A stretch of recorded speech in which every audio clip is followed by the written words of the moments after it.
ഈ കേരള കോൺഗ്രസ് പാർട്ടിക്ക് ഒരു വലിയ ഒരു ഒരു ഉത്തരവാദിത്വമുണ്ട്. കേരളത്തിൽ എവിടെയെങ്കിലും ഒരു കർഷകന് വിരുദ്ധമായിട്ടൊരു സർക്കാർ നയം ഇറങ്ങിയാലോ എന്തെങ്കിലും ഒരു ഇൻസിഡൻറ്റ് ഉണ്ടായാലോ ആദ്യം പ്രതികരിക്കുന്നത് കേരള കോൺഗ്രസ്സാണ്. ഇന്ന് നമ്മുടെ നിയമസഭയിലുള്ള ഒരു നിർഭാഗ്യകരമായ ഒരു അവസ്ഥ എന്ന് പറയുന്നത്, ആ പ്രതിപക്ഷ നിരയിൽ കർഷകന് വേണ്ടി സംസാരിക്കാൻ ഒരു മനുഷ്യനില്ല. ഞാൻ പറയുന്ന കേരള കോൺഗ്രസ് എമ്മും ഈവൻ CPM പോലും, ഇന്ന് CPM എന്ന പാർട്ടി കേരളത്തിൽ തകർന്നു പോയാൽ കേരളത്തിൻ്റെ ഈ ഒരു മതേതര സ്വഭാവമൊക്കെ പോകും. മറ്റു പല കക്ഷികളും ഇവിടെ ശക്തി പ്രാപിക്കും. ഇപ്പോൾ CPM പോലത്തെ പാർട്ടിയും ശക്തമായ പ്രതിപക്ഷമൊക്കെ ഉണ്ടാകേണ്ടത് നമ്മുടെ ഒരു ജനാധിപത്യ വ്യവസ്ഥിതിക്ക് ഒരു അനിവാര്യതയാണ്. അതുകൊണ്ട് കേരള കോൺഗ്രസ് എം എന്ന് പറഞ്ഞ പാർട്ടി അത് നശിച്ചു പോകേണ്ട ഒരു പാർട്ടിയല്ല, അത് മാണി സാർ ഉണ്ടാക്കിയ പാർട്ടി. അത് ഇപ്പോഴും ഞാൻ ആവർത്തിക്കുന്നു.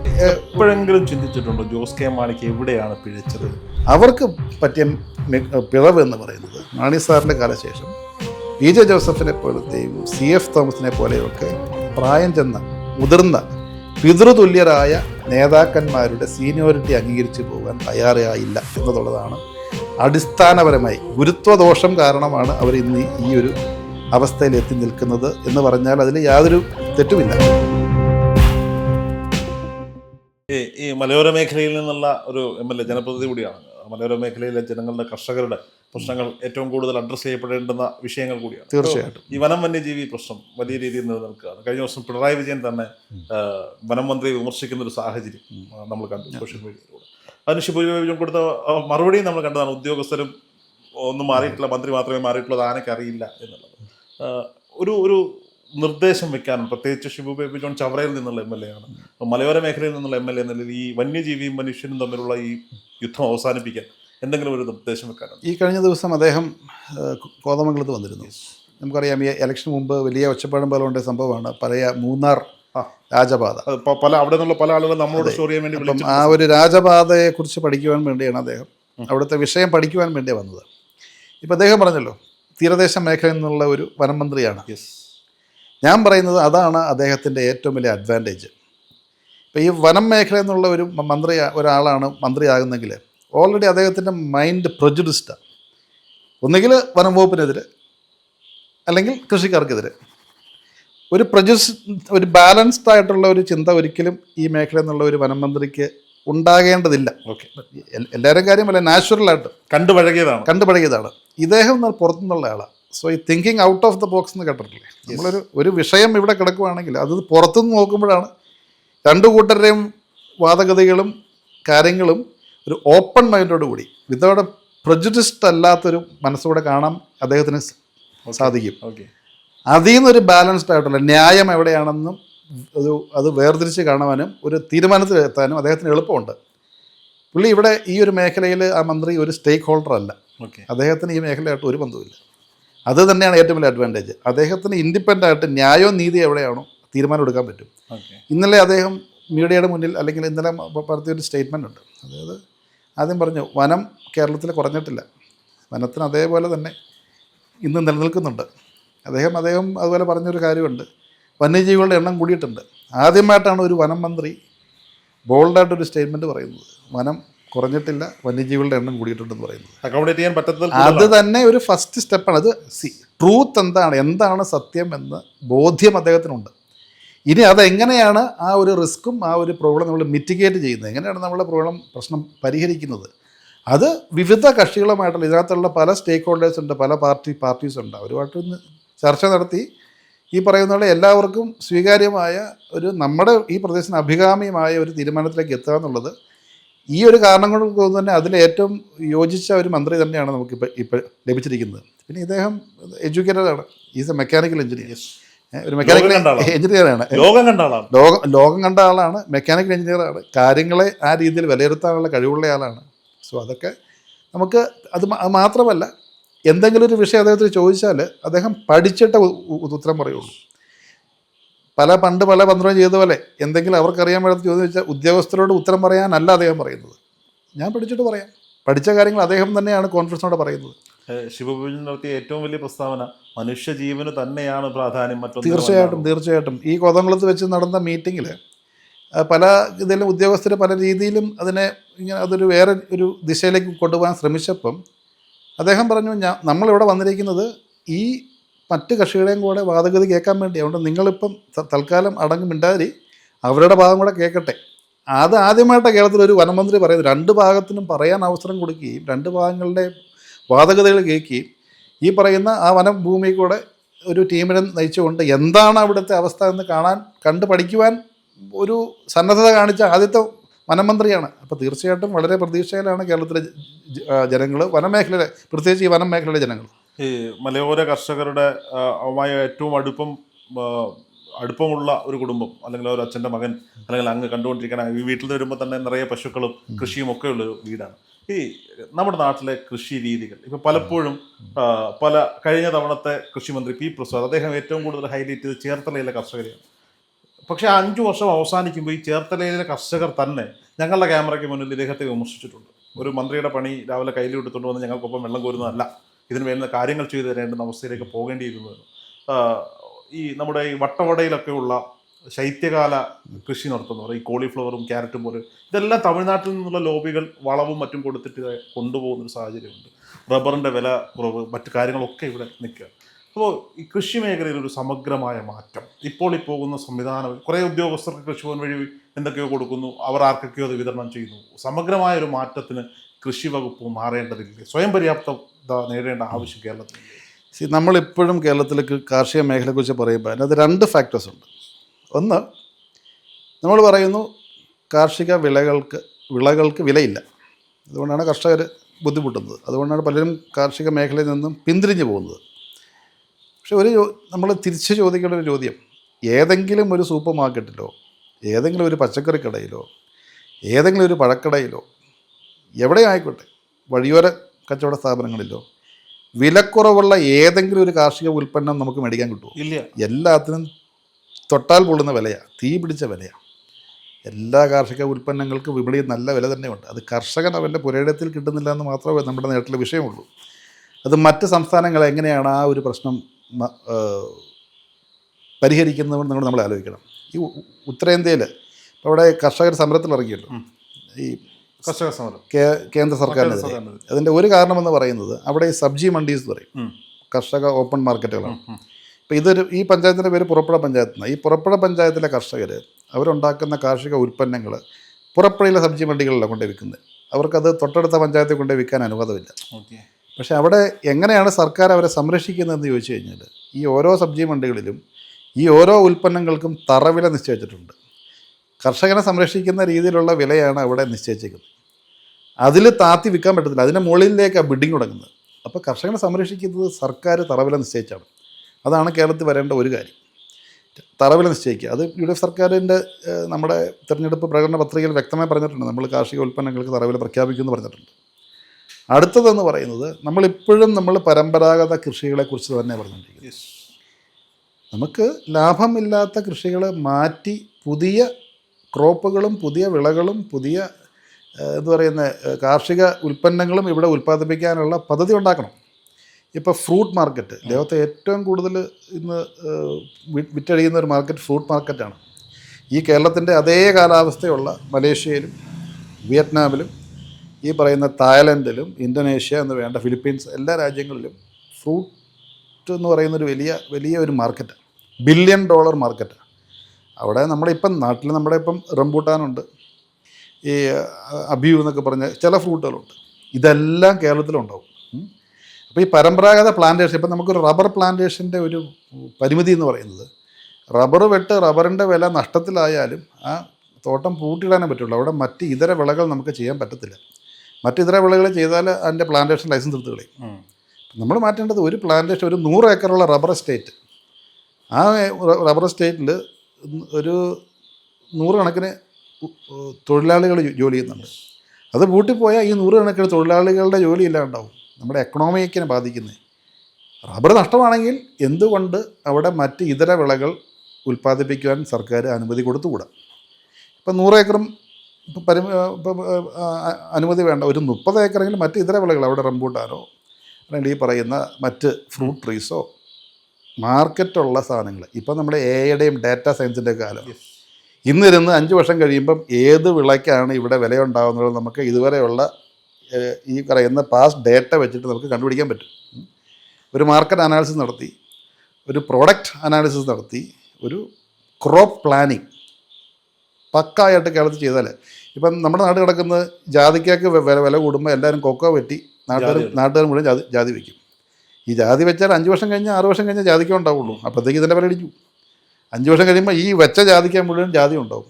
അപ്പം എക്സസ് ആവും പ്രൊഡക്ഷൻ, അപ്പോൾ കുറഞ്ഞു പോകും. നമ്മുടെ നാട്ടിൽ ഇല്ലാത്തത് ക്രോപ്പ് പ്ലാനിങ്ങാണ്. പ്രോപ്പറായിട്ടുള്ള രീതിയിൽ നമുക്ക് ക്രോപ്പ് പ്ലാനിങ് ചെയ്ത് പുതിയ കാർഷിക വിളകൾ നമ്മുടെ മാർക്കറ്റിൽ ഇൻട്രൊഡ്യൂസ് ചെയ്ത്, ഇപ്പം നമ്മുടെ കഴിഞ്ഞ ദിവസം തൊടുപുഴയിൽ ഒരു ദുറിയാൻ ഫെസ്റ്റിവൽ, ദുറിയാൻ അറിയാലോ, മറ്റേ ഒരു ചക്കപോലെ ഒരു പഞ്ചൻ സ്മെല്ലിങ്ങാണ്. സ്മെല്ല് പഞ്ചനാണെങ്കിൽ നല്ല ടേസ്റ്റിയാണ്. ഞാനത് കഴിച്ചു. അത് കഴിഞ്ഞ് നമുക്ക് ഷേക്കൊക്കെ അടിക്കാം. അതിനിപ്പോൾ വേൾഡ് വൈഡ് ഭയങ്കരമാണ്. 9 ബില്യൺ ആണ് അതിൻ്റെ മാർക്കറ്റ് എന്ന് പറയുന്നത്. വേൾഡ് വൈഡ് 9 to 16 ബില്യൺ മാർക്കറ്റാണ്, ഡിപ്പെൻഡിങ് ഓൺ ദ ഇയർ.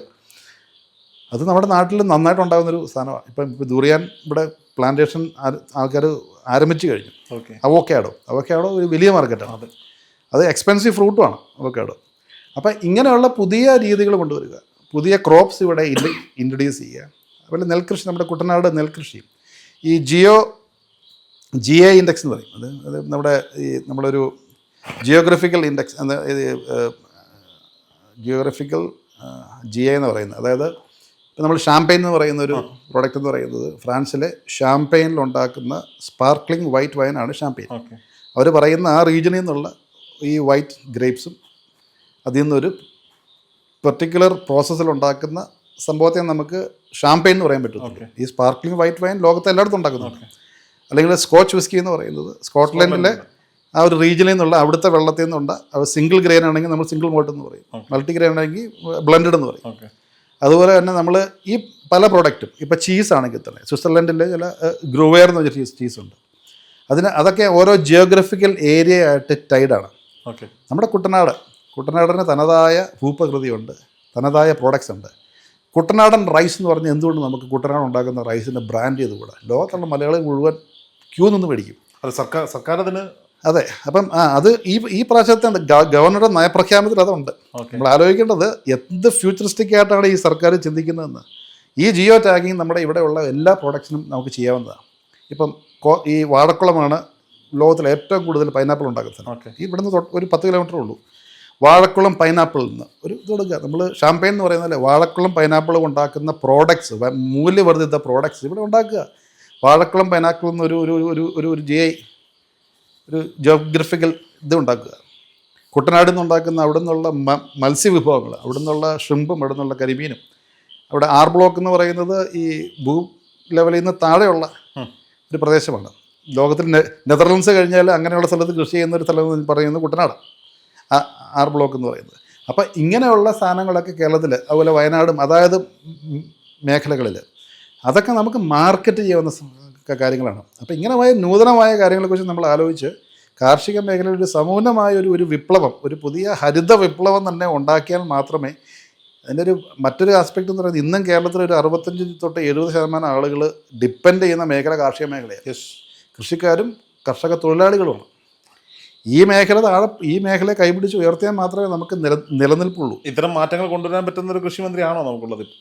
അല്ല, കൃഷിമന്ത്രി എന്ന് പറഞ്ഞാൽ ഇതൊരു, പിന്നെ തീർച്ചയായിട്ടും UDFൻ്റെ ഒരു മന്ത്രിസഭയിൽ കൂട്ടായ ഒരു ആലോചനയിൽ എല്ലാ ജനങ്ങളും ഉണ്ടാവുള്ളൂ. കൃഷിമന്ത്രി പ്രഗത്ഭനായ ഇത്രയും നാളും MLA ആയിരുന്ന ഒരു സിദ്ദിഖ് എന്ന് പറയുന്നത് ഒരു നല്ല നിയമസഭാ സാമാജികനാണ്. ഉറപ്പായിട്ടും ഈ കൃഷി മേഖലയിൽ അദ്ദേഹത്തിന് എത്രത്തോളം പെർഫോം ചെയ്യാൻ പറ്റുമോ എന്നുള്ളതാണ്.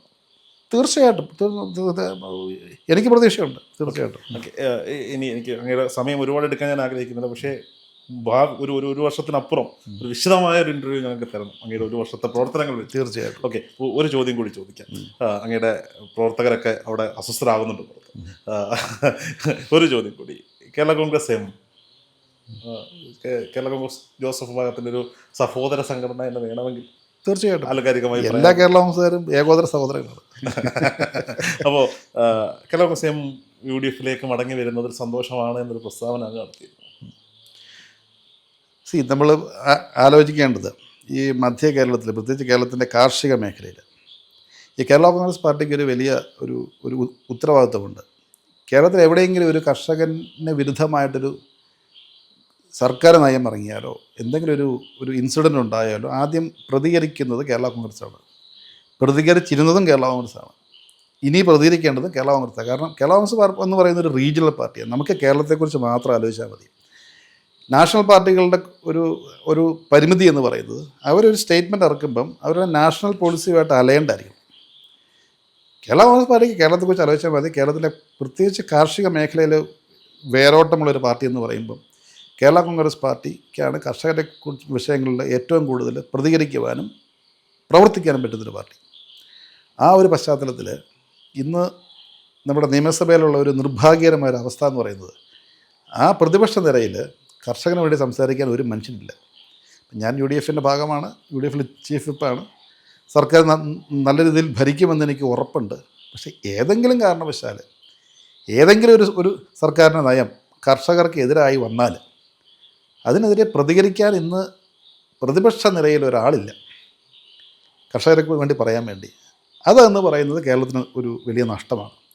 ഞാൻ പറയുന്ന കേരള കോൺഗ്രസ് എമ്മും ഈവൻ CPM പോലും, ഇന്ന് CPM എന്ന പാർട്ടി കേരളത്തിൽ തകർന്നു പോയാൽ കേരളത്തിൻ്റെ ഈ ഒരു മതേതര സ്വഭാവമൊക്കെ പോവും. മറ്റു പല കക്ഷികളും ഇവിടെ ശക്തി പ്രാപിക്കും. അപ്പോൾ CPM പോലത്തെ പാർട്ടിയും ശക്തമായ പ്രതിപക്ഷമൊക്കെ ഉണ്ടാകേണ്ടത് നമ്മുടെ ഒരു ജനാധിപത്യ വ്യവസ്ഥിതിക്ക് ഒരു അനിവാര്യതയാണ്. അതുകൊണ്ട് കേരള കോൺഗ്രസ് എം എന്ന് പറഞ്ഞാൽ പാർട്ടി അത് നശിച്ചു പോകേണ്ട ഒരു പാർട്ടിയല്ല. അത് മാണി സാർ ഉണ്ടാക്കിയ പാർട്ടി. അത് ഇപ്പോഴും ഞാൻ ആവർത്തിക്കുന്നു. അവർ ഈ ഒരു ചേരിയിലേക്ക് വന്നു കഴിഞ്ഞാൽ അവർ ഏതാണ്ട് ചിന്തകളൊക്കെ ഒരേപോലെ ഉള്ളൊരു പാർട്ടി തന്നെയാണ്. പിന്നെ ചില തെറ്റായ തീരുമാനങ്ങളുടെ വെളിച്ചത്തിലും തെറ്റായ ചില ബുദ്ധിമോശത്തിൻ്റെ പുറത്തുമൊക്കെ എപ്പോഴെങ്കിലും ചിന്തിച്ചിട്ടുണ്ടോ ജോസ് കെ മാണിക്ക് എവിടെയാണ് പിഴച്ചത്? മാണി സാറിൻ്റെ മരണത്തിന് ശേഷം അദ്ദേഹം എന്നെക്കാളൊക്കെ ഒത്തിരി സീനിയർ ഒരു നേതാവാണ്. അപ്പോൾ അദ്ദേഹത്തിൻ്റെ തെറ്റുകളും പിഴവുകളും ചൂണ്ടിക്കാട്ടുക എന്ന് പറയുന്നത് എന്നെ സംബന്ധിച്ചുള്ള ഒരു ചൂണ്ടിക്കാട്ടലല്ല, ആ ഒരു അങ്ങയോട് നിങ്ങളോട് അത്രയും ഓക്കെ. ആ ഒരു പാർട്ടിക്ക് പറ്റിയ ഏറ്റവും വലിയ പിഴവ് എന്ന് പറയുന്നത് ഈ കേരള കോൺഗ്രസ് പാർട്ടി ലയിച്ചപ്പം PJ ജോസഫ് ഇടതുപക്ഷത്തെ മന്ത്രിയാണ്, PWD മന്ത്രിയാണ്. അന്ന് നിങ്ങൾക്കറിയാലോ കുറച്ച് വിഷയങ്ങളൊക്കെ ഉണ്ടായി. അഗ്നിശുദ്ധി വരുത്തി ഞാൻ തിരിച്ചു വരുമെന്ന് പ്രഖ്യാപിച്ചു. അഗ്നിശുദ്ധി വരുത്തി തിരിച്ചു വന്ന് ആ ഇടതുപക്ഷ ജനാധിപത്യ മുന്നണിയുടെ ക്യാബിനറ്റിൽ PWD മന്ത്രിയായിരിക്കുമ്പോഴാണ് ലയനമെന്നുള്ള ആശയം മാണി സാറ് മുന്നോട്ട് വയ്ക്കുന്നത്.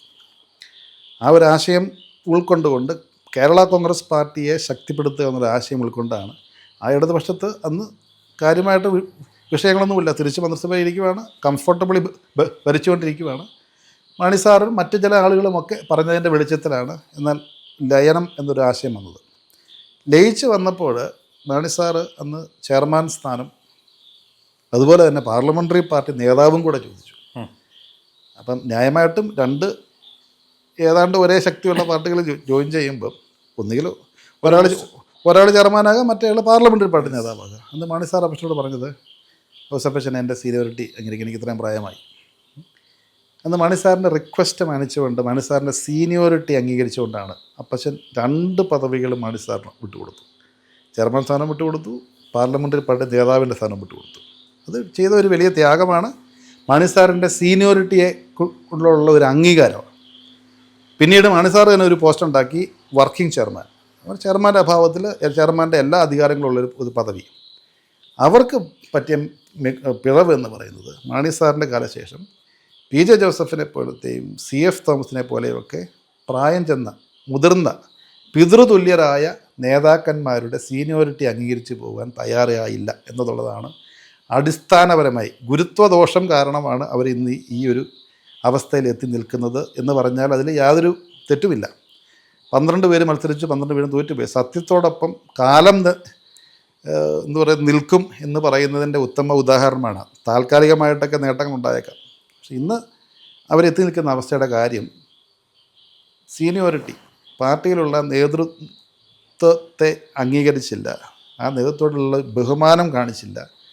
ഒരു ഗുരുത്വ ദോഷം എന്ന് തന്നെ നമുക്ക് പറയാം. അതാണ് അവർ കാണിച്ച മിസ്റ്റേക്ക്. എങ്കിലും അവർ മടങ്ങി വരണമെന്ന് ആഗ്രഹിക്കുന്നുണ്ട്. വന്നോട്ടെ, വന്നാലും നമ്മുടെ അത് UDFന് ഒരു ഗുണമായി തീരുമെങ്കിൽ, ഈ നാട്ടിലെ കർഷക സമൂഹത്തിന് ഒരു ഗുണമായി തീരുമെങ്കിൽ വരുന്നത് തന്നെയാണ് നല്ലത്.